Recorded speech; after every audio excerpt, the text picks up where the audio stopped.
Rohit train की general bogie में birth seat पर सोया हुआ था। गाड़ी रुककर वापस चली तो अचानक उसकी नज़र अपनी तलाकशुदा पत्नी अंजलि पर पड़ी। पता नहीं कब वह उसके सामने वाली सीट पर आकर बैठ गई थी। 6 साल बाद वह उसे देख रहा था। वह बहुत कमज़ोर हो गई थी। उसने पुरानी सस्ती सी साड़ी पहन रखी थी। ना माथे पर बिंदी और ना गले में मंगलसूत्र था। तो क्या उसने अभी तक दूसरा विवाह नहीं किया? क्या अभी तक वह मेरी तरह अकेली ही है? रोहित ऐसा सोच ही रहा था कि तभी अंजलि की नज़र उस पर पड़ी। नजरें मिली तो रोहित दूसरी तरफ देखने लगा। फिर पता नहीं रोहित के दिमाग में क्या आया कि वह सीट से नीचे उतर आया और अंजलि के पास बैठे लड़के से कहा कि वह ऊपर वाली सीट पर चला जाए। लड़का मान गया। तब रोहित अंजलि के पास बैठ गया। बैठते ही रोहित बोला, अंजलि कैसी हो? अंजलि ने नजर ना मिलाते हुए खिड़की की तरफ देखते हुए बोला कि मैं ठीक हूँ। और आप? रोहित बोला, मैं भी ठीक हूँ और कानपुर जा रहा हूँ। त्योहार होने के कारण रिजर्वेशन सीट नहीं मिली, इस कारण जनरल बोगी में आना पड़ा। तुम कहाँ जा रही हो? वह बोली, मैं भी कानपुर ही जा रही हूँ। आजकल माँ वहीं बड़े भैया के पास ही है, बीमार है, इसलिए मिलने जा रही हूँ। काफ़ी देर दोनों चुप रहे। फिर रोहित बोला, एक बात पूछूं? अंजलि ने आंखों से ही पूछा, क्या? रोहित संकोच करते हुए पूछा, अभी तक शादी क्यों नहीं की? वह कुछ नहीं बोली। मगर जब रोहित ने दोबारा नहीं पूछा तो अंजलि ने पूछा, आपने की है शादी? रोहित ने भी बिना बोले ना में गर्दन हिला दी। फिर काफी देर तक दोनों चुप रहे, मानो एक दूसरे को परख रहे थे। डिब्बे में कुल्फी बेचने वाला आ गया। रोहित बोला, खाओगी? अंजलि ने ना में सर हिला दिया। रोहित ने रिक्वेस्ट करते हुए फिर पूछा, खा लो यार, तुम्हारे साथ में मैं भी खा लूंगा। जानता हूं तुम्हारी सबसे बड़ी कमजोरी कुल्फी है। वह थोड़ा मुस्कुराई तो रोहित ने महसूस किया कि वह अपनी आंखों से बहने वाली आंसुओं को समेटने का प्रयास कर रही है। 5 साल उसके साथ रहा था। जब वह अपने आंसुओं को समेटने का प्रयास करती थी तो ऐसे ही मुस्कुराया करती थी। रोहित दूसरी तरफ देखने लगा तो अंजलि चुपके से अपनी आंसुओं को पोंछने लगी। फिर वह सहज होकर बोली, एक शर्त पर खाऊंगी। रोहित बोला, क्या शर्त है? तो अंजलि बोली, पैसे मैं दूंगी। रोहित कुछ नहीं बोला। फिर अंजलि ने 2 कुल्फियां खरीद ली और एक कुल्फी रोहित को देते हुए बोली, अब मैं भी कमाने लगी हूँ, एक प्राइवेट स्कूल में पढ़ाती हूँ, महीने के 10,000 मिलते हैं। कुल्फी खाते हुए रोहित बोला, तलाक के समय कोर्ट के आदेश पर मैं तुम्हें 30 लाख रुपए दे तो रहा था। अगर ले लेती तो अपना स्कूल खोल लेती, जबकि तुम बहुत स्वाभिमानी हो। इस जमाने में पैसे के बिना कुछ नहीं होता। वह हंसकर बोली, अगर ले लेती तो अपनी ज़मीर को क्या जवाब देती? तो ये ज़मीर रोज कहता कि जिसे छोड़कर आई हो उसी के सहारे पल रही हो। रोहित बोला, तुम बहुत अच्छी हो, मासूम हो। ये एहसास तुमसे तलाक लेने के बाद मुझे हुआ। तुम यकीन नहीं करोगी, मैं बहुत बदल गया हूँ। पीना बिल्कुल छोड़ दिया है, गुस्सा बिल्कुल नहीं करता। अब मैं किसी को नीचा दिखाने की कोशिश भी नहीं करता। जो तुम्हें बहुत बुरा लगता था वो सब बुरी आदतें मैंने छोड़ दी हैं। वह उदास होकर बोली, अब क्या फ़ायदा? जब मैं मना किया करती थी तब आप मेरी एक भी बात नहीं सुनते थे। आपके कारण मैं हमेशा टेंशन में रहती थी। इसी कारण मुझे 2 बार गर्भपात भी हुआ, वरना आज मेरे भी 2 बच्चे होते।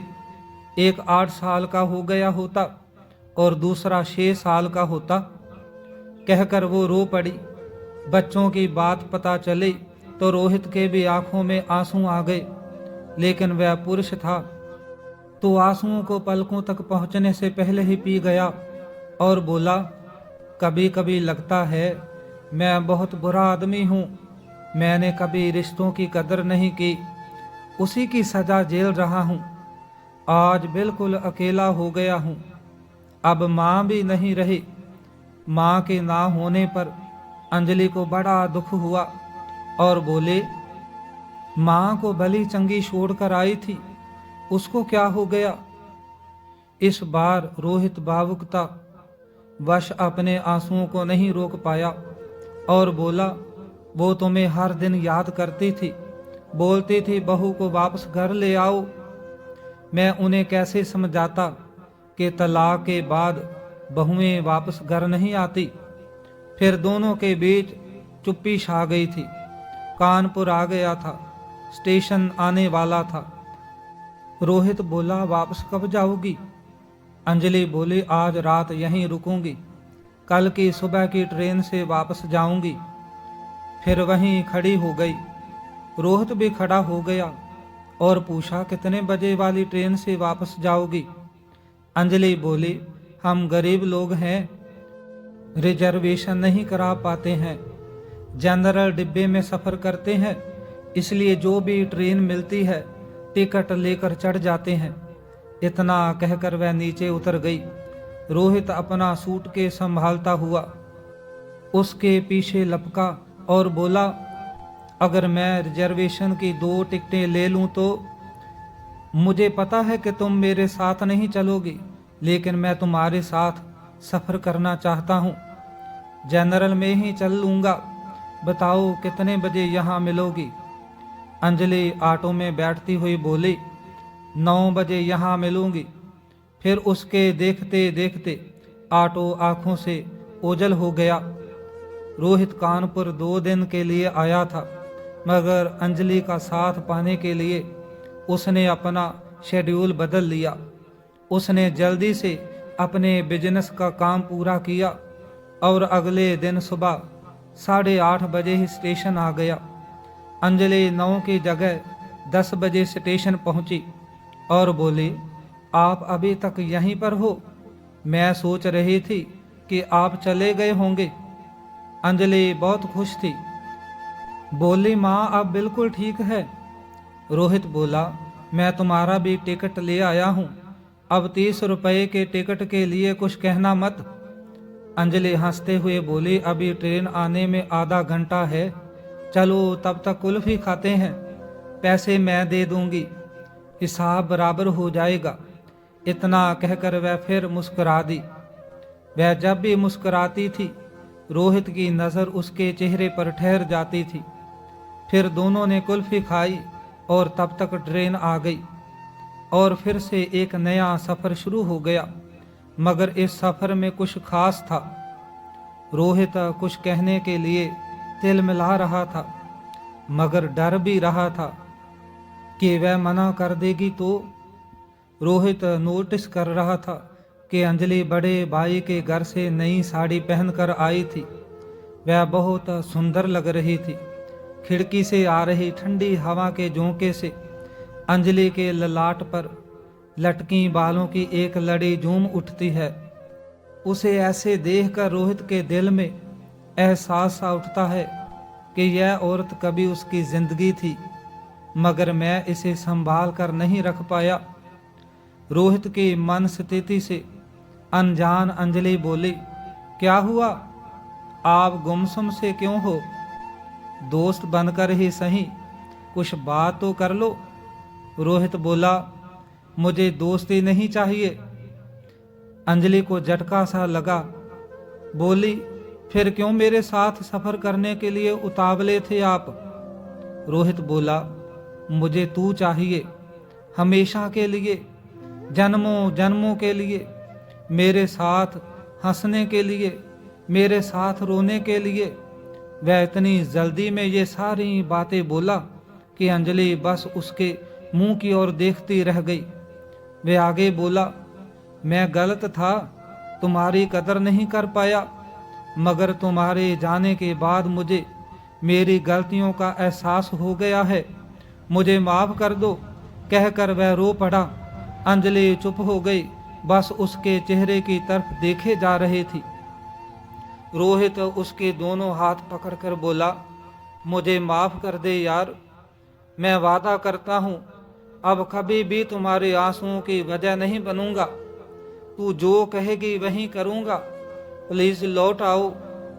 अंजलि ने माथे पर साड़ी थोड़ी सी पीछे सरकाई और बोली, इधर देखिए जरा। रोहित ने देखा, अंजलि ने मांग भर रखी थी। वह बोली, मैं जानती थी आप यही सब करोगे, मैंने कल ही सोच लिया था कि अब अकेले चलने के दिन खत्म हो गए हैं, मेरा हम सफ़र लौट आया है, अब आगे का सफ़र उसी के साथ तय करना है, थक गई हूँ मैं अकेले चलते चलते। कहते हुए वह अजीब सी मुद्रा में मुस्कुराने लगी। रोहित बोला, मैं जानता हूँ जब तेरा दिल रोने को होता है तब तू ऐसे ही मुस्कुराती है, मत रोक इन आंसुओं को, इन्हें बह जाने दो, दिल हल्का हो जाएगा। इतना सुनते ही अंजलि का संयम जवाब दे गया। वह जोर जोर से रोने लगी। पूरे डिब्बे के लोग उन्हें देखने लगे, मगर अंजलि ने लोगों की परवाह नहीं की। वह रोहित के कंधे पर सर रखकर रोती रही। कुछ देर बाद अंजलि का गांव आ गया। गाड़ी कुछ पल रुके, फिर चल पड़ी। अंजलि को अब वहां उतरना ही नहीं था। जिंदगी में एक नया सफर फिर से शुरू हो गया। अब उसकी मंजिल मायका नहीं, पिया का घर था, जो वर्षों से उसके लौटने का इंतजार कर रहा था। वह अब भी रोहित के कंधे पर सर रखी थी, आंखें बंद कर मंद मंद मुस्कुरा रही थी, एक मासूम बच्चे की तरह। दोस्तों, यह थी आज की कहानी। अगर आपको कहानी पसंद आई हो तो वीडियो को लाइक, शेयर, कमेंट ज़रूर करें। चैनल को सब्सक्राइब करें। यहाँ तक हमारे साथ वीडियो में बने रहने के लिए आप सभी का बहुत बहुत तहे दिल से धन्यवाद।